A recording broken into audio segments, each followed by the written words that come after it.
Hello and welcome back to Audio Drama Reviews. This episode is called Supernatural and Natural Mysteries, and it features A Quaint English Murder and Shadow and Smoke. Enjoy. Detective Fiction and A Quaint English Murder. A 4-part murder mystery from Jamie Marsh. A Quaint English Murder has all the tropes and trappings of a modern-day BBC/Masterpiece theater show, combined with a bit of a discount Irish Sherlock Holmes. Detective Bramberley certainly doesn't live up to the legacy Sir Arthur Conan Doyle's detective had on real life and literature. That doesn't, however, mean he's a carbon copy of that character.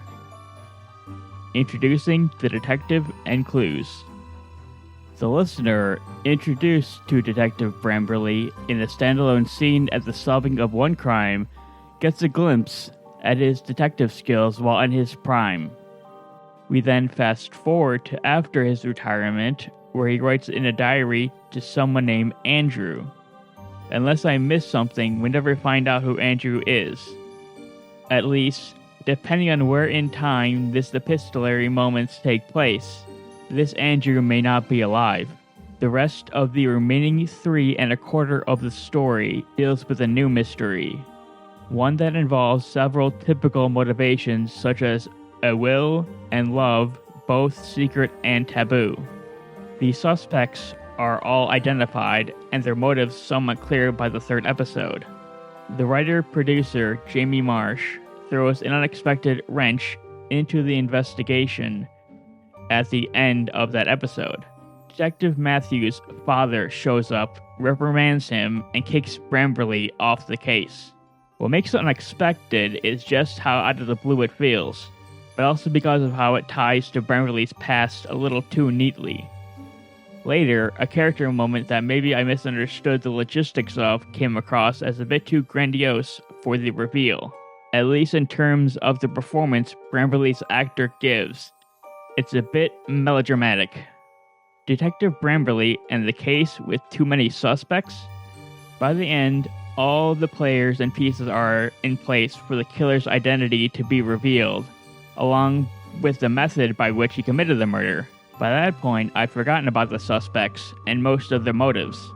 Perhaps because the cast for such a small story is larger than it needs to be. Or maybe because there's a character subplot in the middle of the main plot that detracts from the mystery. 7.5 out of 10 stars. Shadow and Smoke.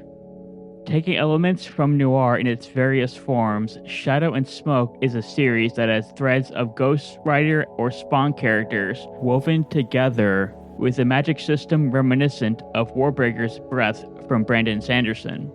Warbreaker and its magic system. Out of most of the books, which have at least one magic system in Sanderson's works, Warbreaker is the most basic and easy to understand, if not a little soft when compared to works like Mistborn. Magic, like Allomancy in that series by contrast, has a very hard magic system.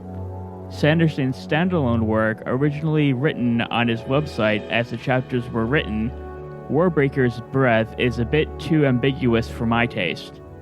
It's a less graphic version of Hemalurgy, also from Mistborn.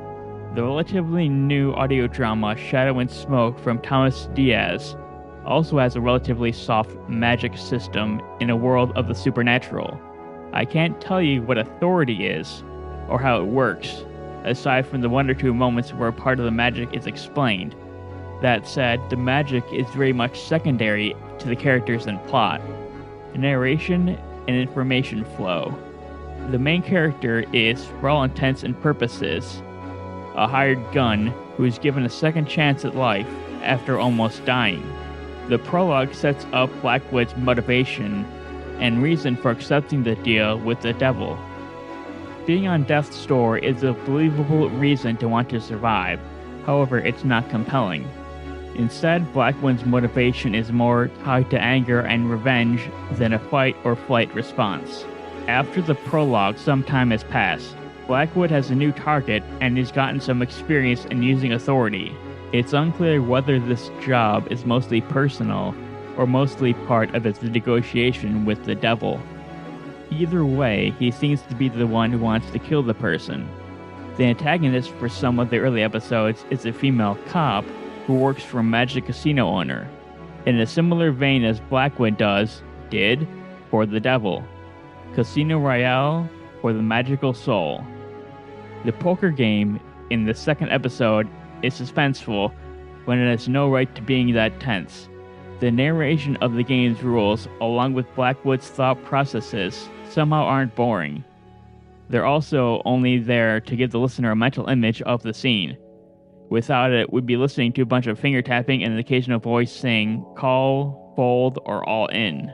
Usually, this type of scene would be boring on the page or screen, but Blackwood's voice actor made it an engaging listen. Episodes 3 through 7 deal with Amber and Blackwood's partnership in a buddy cop adjacent story that doesn't really wrap up.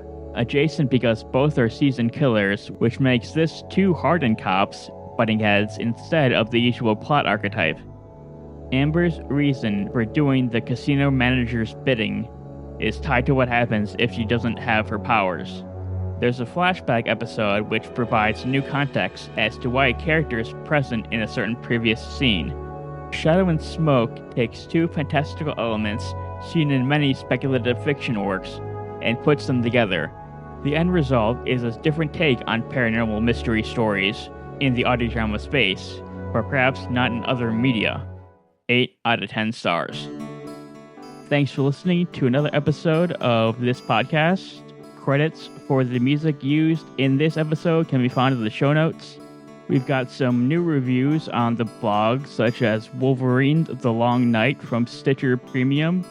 And last but not least, next episode of the podcast will be combining philosophy and sci-fi with Ad Lucem and Spire.